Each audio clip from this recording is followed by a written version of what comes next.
आज मी तुमच्यावर खारी शंकरपाळीची रेसिपी शेअर करणार आहे। त्यासाठी इथे मी 6 वाट्या मैदा चाळून घेतलेला आहे, चवीनुसार मीठ घातलेलं आहे आणि त्यामध्ये मिरपूड, कसुरी मेथी, ओवा, जिरं आणि काळे तीळ घातलेले आहे। सगळं व्यवस्थित मिक्स करून त्यामध्ये मी मोहन घातलेलं आहे तेलाचं। छान कडकडीत मोहन इथे गरम करून आपल्याला घालायचे आहे आणि ते मैद्याला एकसारखं चोळायचं आहे। आता इथे थोड्या थोड्या पाण्याचा वापर करून ना जास्त घट्ट ना जास्त सैल असं शंकरपाळीचं पीठ आपल्याला मळून घ्यायचं आहे। आता ते रेस्टसाठी 15 मिनटं ठेवून द्यायचं आहे। 15 मिनटं झाल्यावर त्याचे समान गोळे करायचे आणि जेवढी पातळ लाटता येईल अशी शंकरपाळीसाठी चपाती लाटून घ्यायची आहे।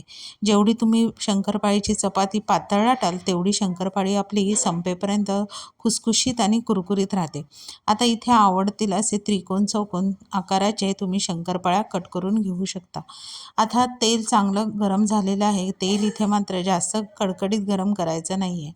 आता मीडियम गॅसवर सगळ्या शंकरपाळ्या खरपूस रंगाच्या होईपर्यंत तळून घ्यायच्या आहेत। जर का तुम्हाला ही माझी रेसिपी आवडली तर चॅनलला नक्की सबस्क्राईब करा आणि हॅपी दिवाळी। थँक्यू।